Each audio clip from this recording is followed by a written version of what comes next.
Praise the lord. దేవునికి మహిమ కలుగును గాక. అందరూ బాగున్నారా? ఈరోజు దేవుడు మనకిచ్చిన వాగ్దానము రండి కలిసి ధ్యానించుకుందాం.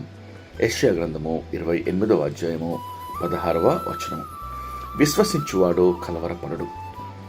ప్రియమైన దేవుని బిడ్డలారా, నేటి ప్రపంచంలో ఎవరిని చూసినా కలవరముతో ఉంటారు. మన జీవిత యాత్రలో ప్రతిరోజు ఎన్నో ప్రణాళికలు వేసుకొని సాగిపోతూ ఉంటాం. అయితే అనుకోని సమస్యలు ఎదురై కలవర పెడుతూ ఉంటాయి.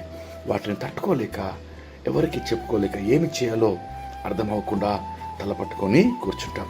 అయితే ప్రియ సహోదర, ప్రియ సహోదరి, ఈరోజు నీ సమస్యలను ఎదుర్కోలేక సతమతమవుతూ కలవరపడుతూ ఉన్నావా? బాధపడకు, విసుగు చెందకు. నీకు ఒక చక్కని పరిష్కారము, ఒక షరతుతో కూడిన వాగ్దానము పరలోకపు తండ్రి నీకు ఈరోజు అనుగ్రహిస్తున్నాడు. నీవు ఎటువంటి పరిస్థితులు ఎదుర్కొన్నా దేవునిపై విశ్వాసం ఉంచిన యెడల ఎన్నటికీ కలవరపడవు. చూడండి, వాక్యము 28వ అధ్యాయం 16వ వచనంలో ఆయన సెలవిస్తాడు. ప్రభువు యెహోవా ఇలాగూ సెలవిచ్చున్నాడు, సియోనులో పునాదిగా రాతిని వేసిన వాడను నేనే.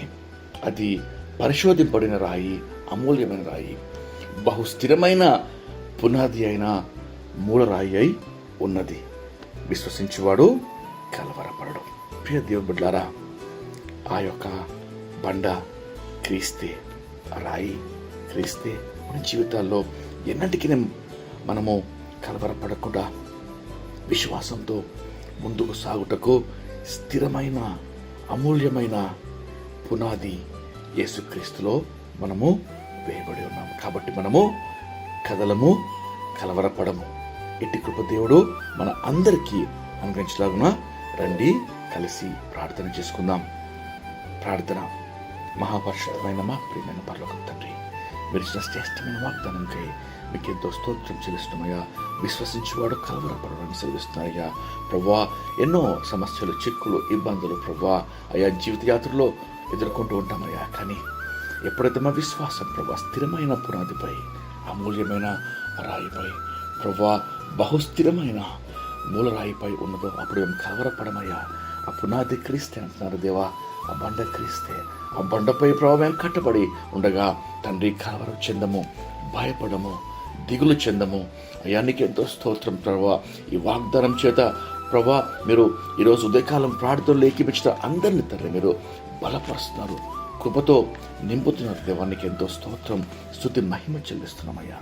ఈ ఉదయకాలంలో ఎట్టి పరిస్థితుల్లో ఉన్నవారినైనా ప్రభా మీరు నిలబెట్టి బలపరిచి ముందుకు కొనసాగి పోటకయ్యా బలముతో, శక్తితో, సాక్ష్యములతో మీ ఆత్మాభిషేకంతో నింపమని వేడుకొచ్చున్నాం.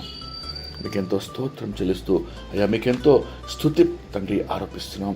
యెహోవా యందు నమ్మిక ఉంచివాడు కదలక నిత్యం నిలిచి సీయోను కొండబలి ఉండని సెలవిస్తున్నారు దేవా. అట్టి కృప ఉదయకాలం మా అందరికీ అనుగ్రహించమని మీకే మహిమ, ఘనత, ప్రభావములు సమర్పిస్తూ యేసుక్రీస్తు నామములో వేడుకొంచు ప్రార్థిస్తున్నాం తండ్రి. ఆమేన్. దేవుడు మిమ్మల్ని దీవించును గాక.